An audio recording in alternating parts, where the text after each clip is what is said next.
I would now like to provide our assessment of the growth and inflation scenario. First, I would like to take up global growth. The global economy continues to face daunting challenges of elevated inflation, high levels of debt, tight and volatile financial conditions, continuing geopolitical tensions, fragmentations, and extreme weather conditions. Belying earlier apprehensions, a number of economies have demonstrated remarkable resilience, and the grim prospects of hard landing appear to have receded. Nevertheless, global growth is likely to remain low by historical standards in the current year and also in the next few years. Despite upward revision in the global growth forecast for 2023 by the International Monetary Fund.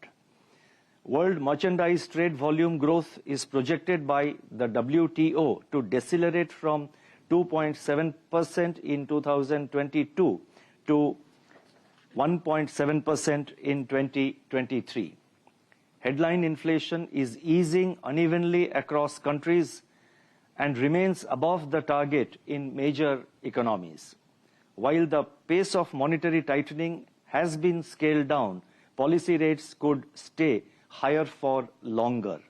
Financial markets, which had been buoyed by expectations of an early end to the cycle of monetary tightening, have turned volatile with sizable two-way movements in response to recent rating events and incoming data. Turning to global growth, these external factors are likely to impinge on the growth prospects of most advanced and emerging economies. India is, however, expected to withstand these external headwinds far better than many other countries.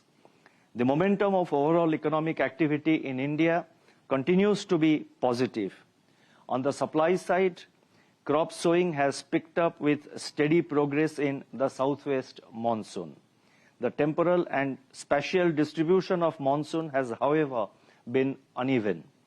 Industrial activity is holding ground, as is evident from the latest data on Index of Industrial Production, that is IIP, Core Industries Output, and Purchasing Managers Index, that is PMI for manufacturing.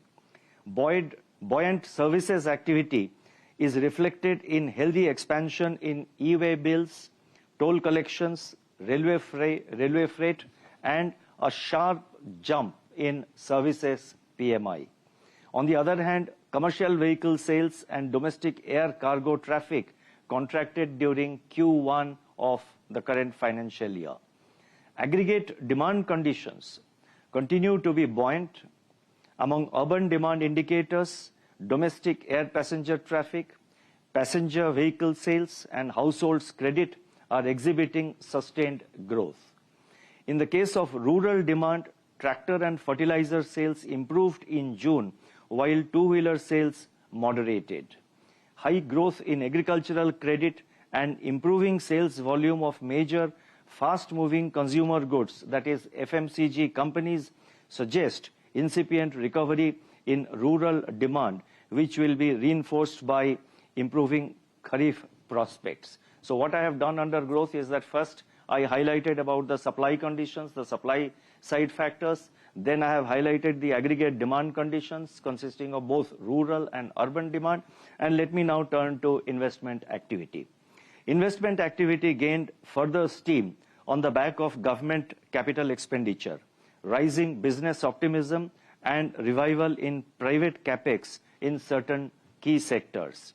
Continued increase in import and production of capital goods further reaffirms this trend. Construction activity also remains strong in first quarter of this year, as indicated by healthy growth in cement production and steel consumption. Capacity utilization in the manufacturing sector at 76.3% remained above the long period average, remained above the long-term average of 73.7%. The total flow of resources to the commercial sector from banks and other sources taken together has increased by rupees 7.5 lakh crore during the financial year 23-24 so far, that is up to July 28th, as compared with 5.7 lakh crore a year ago. So just to repeat the figures, the flow of resources to the commercial sector in the current year so far is 7.5 lakh crore, and in the corresponding period of last year, it was 5.7 lakh crore. On the downside, however, merchandise exports and non-oil, non-gold imports contracted further in June, and the growth in services exports decelerated amidst slowing external demand. Looking ahead, these underlying developments and the upcoming festival season are expected to provide support to private consumption and investment activity.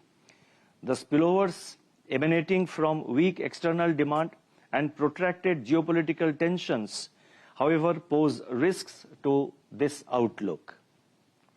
Taking all these factors into consideration, real GDP growth for 2023-24, that is for the current year, is projected at 6.5%, with Q1 at 8%, Q2 at 6.5%, Q3 at 6%, and Q4 at 5.7%.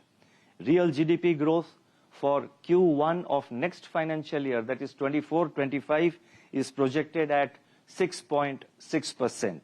The risks are evenly balanced. Let me now turn to inflation.